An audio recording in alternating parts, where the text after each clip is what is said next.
गणित शिक्षण में मूल्यांकन यानी इवेल्युएशन के बारे में जानेंगे कि इवेल्युएशन क्या है। इवेल्युएशन की मीनिंग और डेफिनेशन जानेंगे। शिक्षा का संबंध बालक के सर्वांगीण विकास से है। शिक्षा के जो उद्देश्य हैं उनको प्राप्त करके बालक का सर्वांगीण विकास भली भांति किया जाता है। इसी दृष्टिकोण से मूल्यांकन शिक्षा के उद्देश्यों यानी जो शैक्षिक उद्देश्य हैं इन पर आधारित रहता है।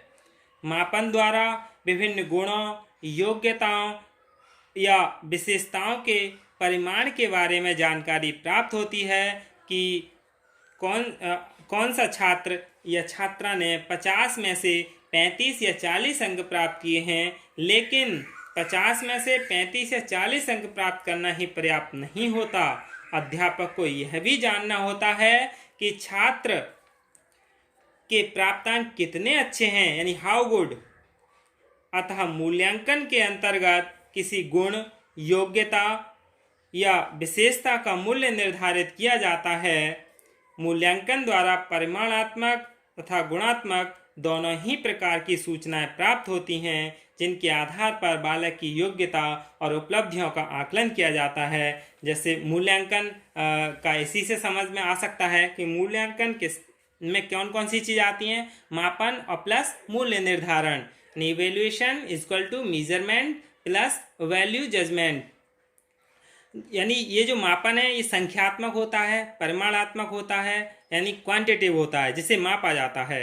और मूल्य निर्धारण यानी गुणात्मक होता है, क्वालिटेटिव होता है। गुणात्मक और मात्रात्मक इन दोनों के योग को ही क्या कहते हैं, मूल्यांकन कहते हैं। मापन के आधार पर और उसका निर्धारण, मूल्य निर्धारण करके फिर क्या कहलाता है, वो मूल्यांकन यानी इवेल्युएशन कहलाता है।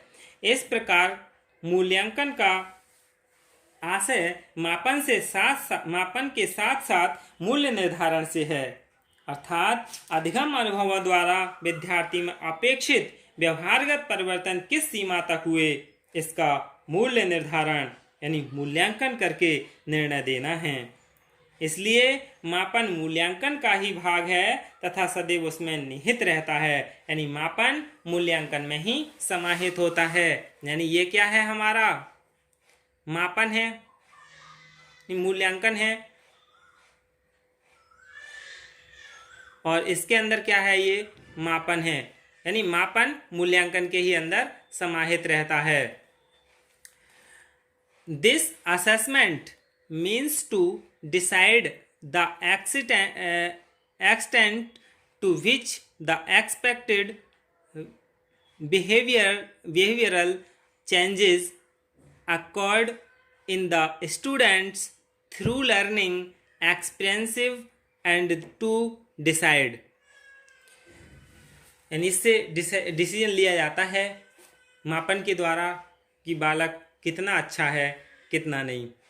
NCERT की पुस्तक यानी राष्ट्रीय शैक्षिक अनुसंधान एवं प्रशिक्षण संस्थान जो दिल्ली की पुस्तक है, कॉन्सेप्ट ऑफ इवैल्यूएशन, इसके अनुसार मूल्यांकन की प्रक्रिया में 3 जो कॉन्सेप्ट हैं वो बताए हैं, यानी 3 मुख्य बातें बताई हैं। वो कौन कौन सी हैं 3 बातें? To what extent should the behaviour यानी should the objectives of education be achieved, यानी शिक्षण उद्देश्य की प्राप्ति किस सीमा तक हुई है।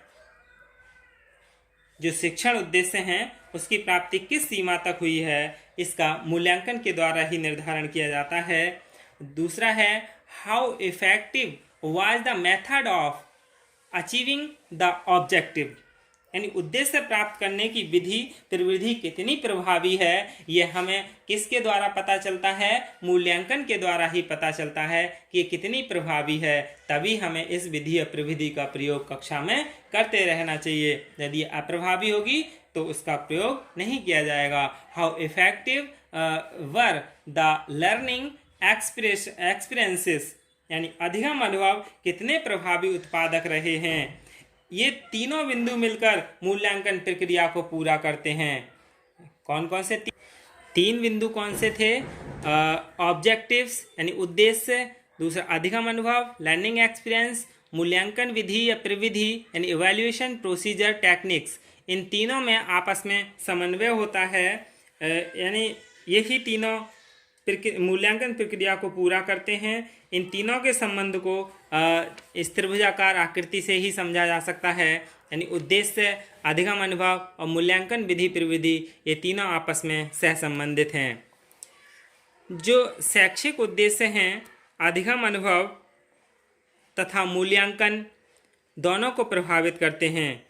इसका मतलब क्या हुआ कि उद्देश्यों के आधार पर अधिगम अनुभवों की योजना तैयार की जाती है। वांछित उद्देश्य प्राप्त हुए या नहीं, इसकी जांच के लिए मूल्यांकन किया जाता है। मूल्यांकन से प्राप्त परिणामों का विश्लेषण करके पता लगाया जाता है कि अधिगम अनुभव बालक में उचित ढंग से व्यवहारगत परिवर्तन कर रहे हैं या नहीं।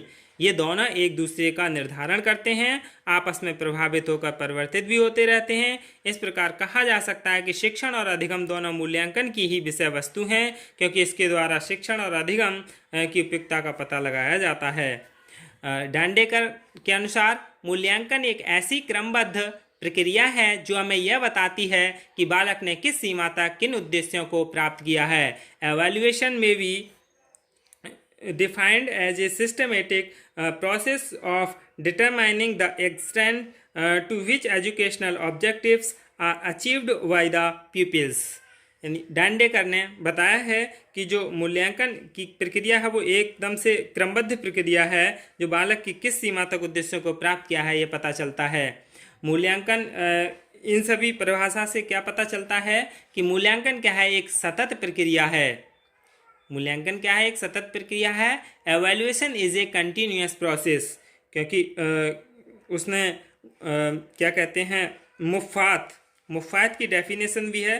मूल्यांकन एक सतत प्रक्रिया है तथा यह बालकों की औपचारिक शैक्षणिक उपलब्धि की उपेक्षा करता है। यह व्यक्ति के विकास में अधिक रुचि रखता है। यह व्यक्ति के विकास को उसकी भावनाओं, विचारों तथा क्रियाओं से संबंधित वांछित व्यवहार परिवर्तनों के रूप में व्यक्त करता है। तो क्या है, assessment is an integral part of the teaching process। यानी मूल्यांकन शिक्षण प्रक्रिया का एक अभिन्न अंग है। जो शिक्षण प्रक्रिया है उसमें मूल्यांकन क्या है, एक अभिन्न अंग है। बिना मूल्यांकन के पता ही नहीं चलेगा कि शिक्षण प्रक्रिया उचित है, अनुचित है, शिक्षण अधिगम सही चल रहा है या नहीं चल रहा है। इसका सीधा संबंध शिक्षा के उद्देश्यों से होता है। मूल्यांकन बालकों के परिणामों की गुणवत्ता, मूल्य और प्रभाविकता के आधार पर उनके भावी कार्यक्रमों का निर्धारण करता है। मूल्यांकन के द्वारा विद्यार्थियों के वांछित व्यवहारगत परिवर्तनों के संबंध में साक्ष्यों यानी एविडेंसेस का संकलन किया जाता है। मूल्यांकन का प्रमुख प्रयोजन व्यवहारगत परिवर्तनों की दिशा, प्रकृति एवं स्तर के संबंध में निर्णय करता है। यह शिक्षा के उद्देश्यों की प्राप्ति की सीमा का निर्धारण करने वाली प्रक्रिया है। यही क्या है, मूल्यांकन है।